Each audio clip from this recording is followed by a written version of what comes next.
Right everyone, it's the start of a brand new week on 67 Hail Hail, and we're starting this week with a feature that's become more and more prominent on the channel over the last year or so, Tears from Tynecastle.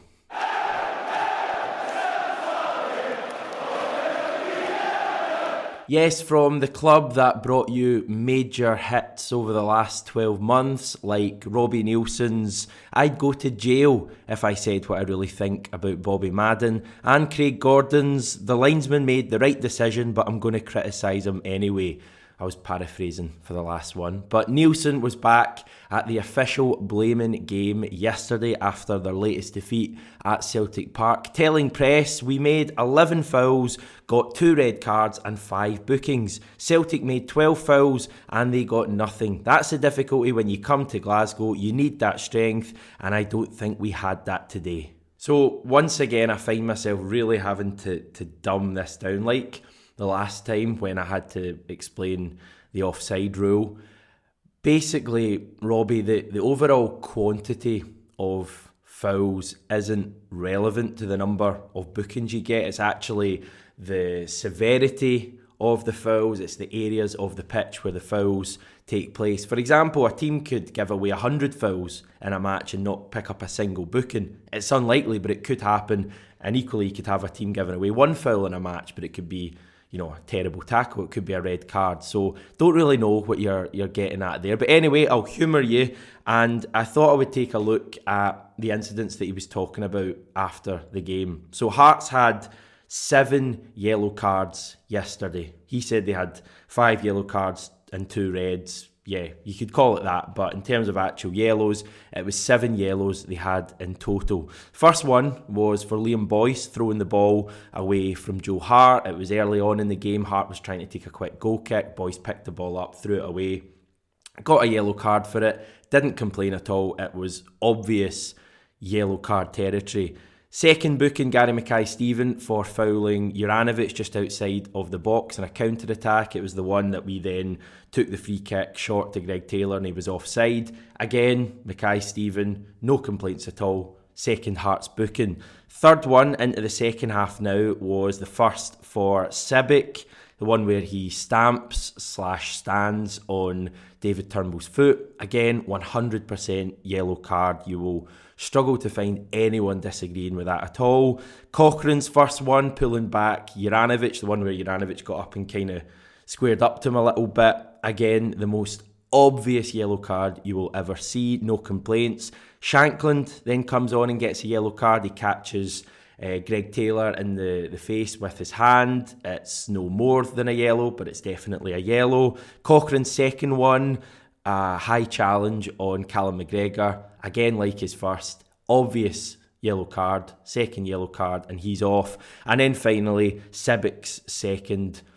Soft in terms of contact, but Abada is on the counter-attack, running into space. It's probably a yellow as well. That's the only one out of the 7 that you could maybe have some sort of a debate over, but I still think it's a yellow card. So as Nielsen pointed out, Hearts committed 12 fouls throughout the match. Celtic committed 11 fouls. He is right in saying that Celtic didn't have a single player booked yesterday, but rather than just hearing that and kind of assuming that something was up with the officiating, I thought, because I have an extremely boring life, that I would take a look at the 11 fouls that Celtic gave away over the course of the match yesterday. So I found out when they took place and I rewatched the game and took notes for them. So again, I'll do this very briefly.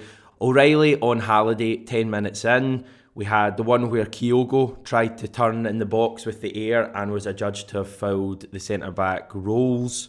O'Reilly again on Halliday inside the Hearts box. O'Reilly again on Cochrane, 31 minutes. We had McGregor fouling Haring just outside the centre circle. Would have been a soft yellow, but if I'm honest, I have seen them given. Carter Vickers climbing on Ginnelli's back. You might remember second half, free kick given, but it's obviously nowhere near close to a booking. O'Reilly foul on Alan Forrest. Again, it's just a foul, nothing more. Turnbull foul on Halliday. We had the Hatate handball. Taylor on Connor Smith just outside the Hearts box. And the final one is Hatate on Atkinson down the right hand side. late on in the game. So those are the 11 fouls that Celtic committed. 10 of them were just fouls. They were fouls, but nowhere near close to a booking. And as I say, McGregor on Haring, the only one that you could potentially look at having been a booking. But even then, I think it would have been more harsh than any of the 7 that Hearts picked up. Obviously, many of you will think this is completely irrelevant. We won the match 2-0. Ange isn't going to care about this at all. I mean, Ange is hardly going to have sleepless nights thinking about what Robbie Neilson said after the game. But I think as supporters, when an opposing manager kind of makes comments like that in a game that we've won 2-0, we have a right and probably a duty to actually look into what's being said, because otherwise you just get inaccurate stuff being said all the time going unchallenged. On this channel, we will always challenge inaccuracies no matter where they come from. We 67 Hail Hail is, all in with the website as well. We try and keep things as accurate as possible. We don't like to clickbait things at all.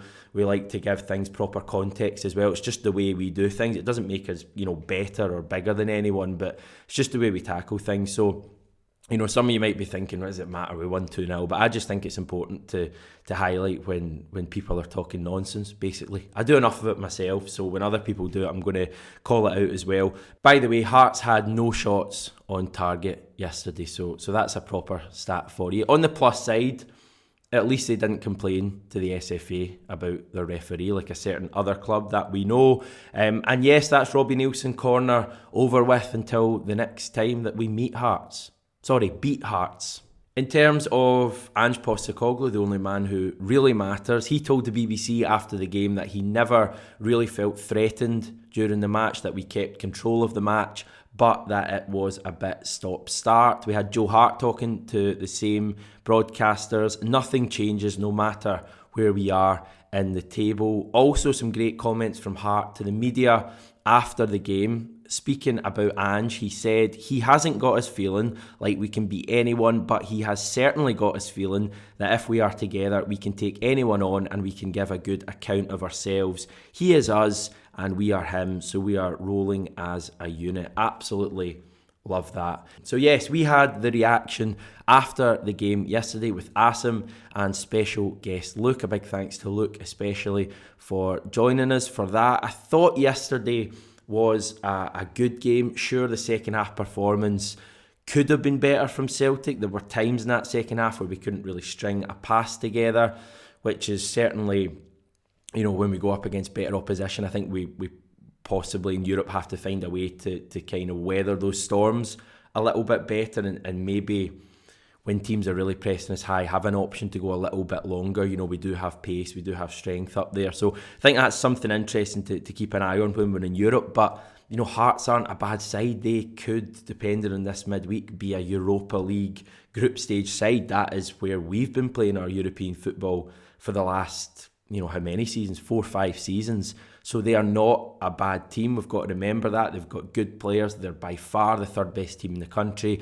And we beat them 2-0 yesterday without playing particularly well in the second half. I thought first half the performance was really good. And I thought the performance of the supporters was really good yesterday as well. Genuinely 56,000 plus people inside Celtic Park, which is tremendous for a game on a Sunday. There won't have been too many games in the whole continent over the weekend to get more than that. So I think a big well done to the Celtic support, and the atmosphere was good as well. And hopefully with more Saturday games coming up, obviously yesterday was a Sunday, but with more Saturday games coming up, we'll get those kind of crowds, pretty regularly throughout this season.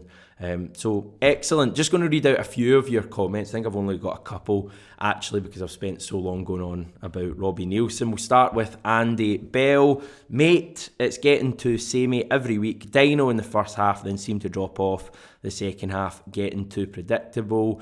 Yeah, I mean, I think it's a fair point to an extent. I mean, the performances in the second half of this season probably haven't matched the first. I would say it's slightly harsh, Andy. Just, there's ways you can look at it, and I would say the positive slant on it is how well we've played in the first half. I think we've had the lead in 3 out of the 4 games this season so far at half time, and we've scored early in the majority of matches as well.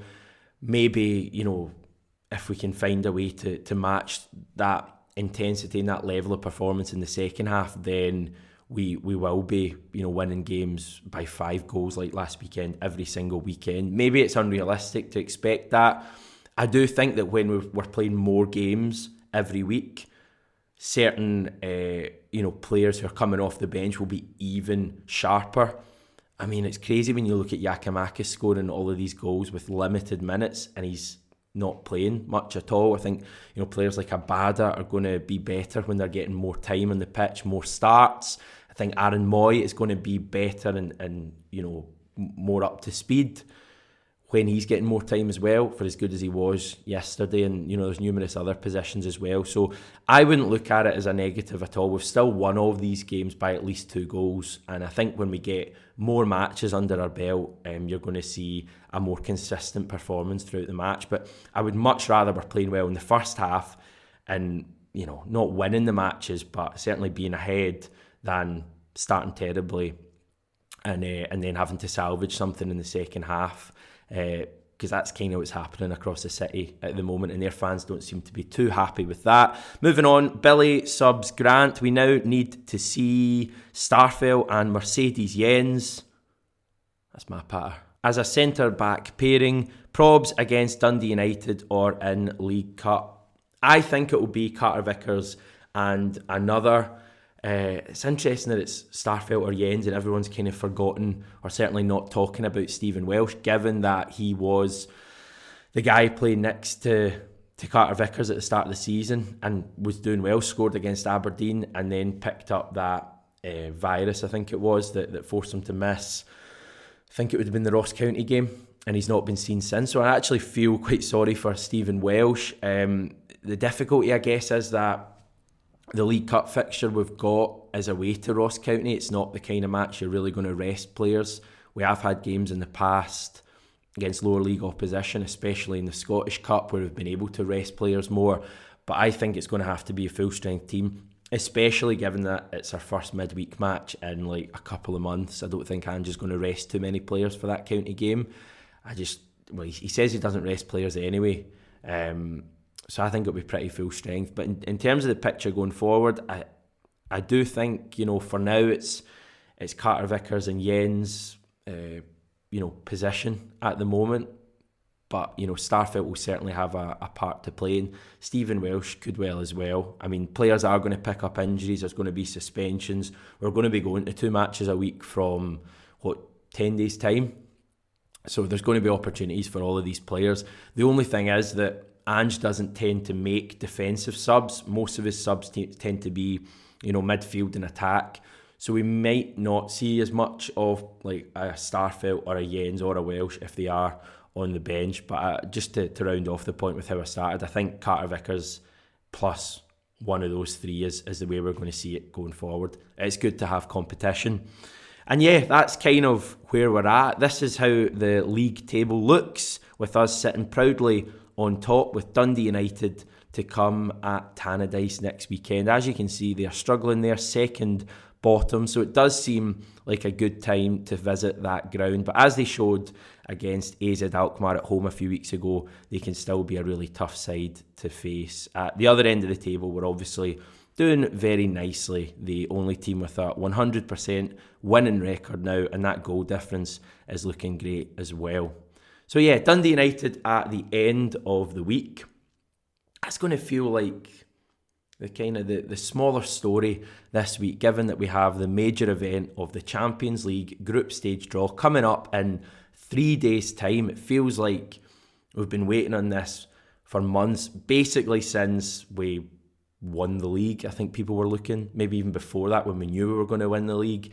It's coming up this week and it's going to feel like a major talking point. We'll hopefully have a new signing coming in the door as well, in the shape of Sead Haksabanovic. He's said to be close to joining. Ange pretty much confirmed that yesterday as well. We've got Scott McDonald back on the channel, and obviously the game at Tannadice, as well as anything else that comes up. So there is so much happening this week. Couple of things I wanted to touch on before heading off. Our upcoming home games against Rangers and Livingston have both sold out. The club confirmed both of them today.